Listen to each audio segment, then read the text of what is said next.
सरकारमध्ये असलेले लोक हे विसरतायत का की ते पुत्र शोकाने मग्न आहेत किंवा ते पुत्र शोकामध्ये असताना त्यांच्या पुत्राच्या मरणाचं राजकारण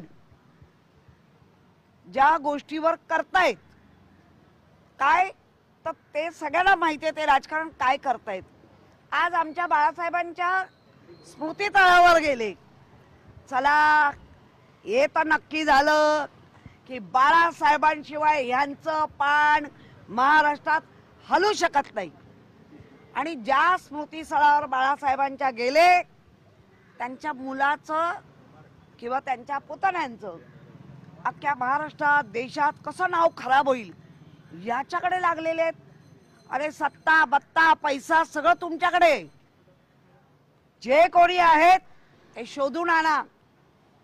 आणि मग असं म्हणावंसं वाटतं यांना कुणकुण लागली आहे का की ते भाजपाचेच कार्यकर्ते आहेत, त्या सगळं आमच्यावर शेकवण्याचा मुळात कोणाचाही कार्यकर्ता असू दे जो किंवा नसेल नागरिक असेल ते शोधून काढा, त्या मुलाला खऱ्या अर्थाने किमान न्याय द्या। आणि त्याच्या आई वडील, कारण उभारती काठी होती, तारुण्यातला मुलगा, त्याच्याकडनं अपेक्षा होत्या त्याच्या कुटुंबाच्या, त्या सगळ्याचा एका मिनिटात चक्काचूर झाला। ते त्यांना सांत्वन करायचं सोडून नको त्या गोष्टी करतायत। कुठलं इतका घाणेरडं राजकारण। मी वारंवार म्हणते साधू कांड हे पण तुम्हीच केलेलं कांड होतं, पण तुम्ही त्यावेळेला उद्धवजी मुख्यमंत्री होते, त्याच्यातला जो चौधरी आहे त्याला पदरात घेतला कोणी? तुम्ही आता दाखवताय की आम्ही नाही, पण ते घेतलाच का? तर तो आरोपी होता, तुमच्या मते त्यांनी कांड केलं होतं, पण घेतला का?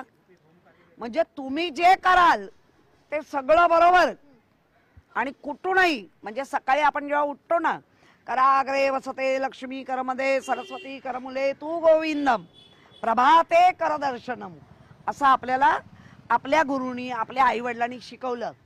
हे उठल्या उठल्या या हातात आता उद्धवजींना अजून काय करावं, राजजींना अजून काय करावं, हे उठल्या उठल्या करतायत आणि ते दिवसभर चालवतायत। हे रॉंग आहे। इतक्या तळागाळा रसात तळाला तुमचं नीच क्रूर पद्धतीने राजकारण थांबवा, हे बरोबर नाही करतात।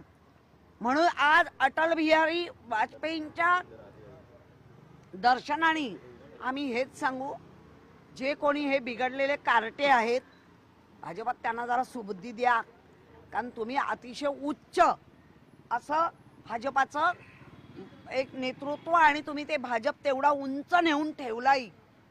आता कुठे नेऊन ठेवला भाजप? गुंडा पुंडांच्या पायाशी, असं बोलावंस वाटतं। देश विदेशातील प्रत्येक घडामोडींचे लाईव्ह अपडेट मिळवण्यासाठी आता साम टीव्हीच्या सर्व सोशल मीडिया प्लॅटफॉर्मला लाईक, फॉलो आणि सबस्क्राईब करा। तसंच सर्व नोटिफिकेशनसाठी बेल आयकॉन प्रेस करायला विसरू नका।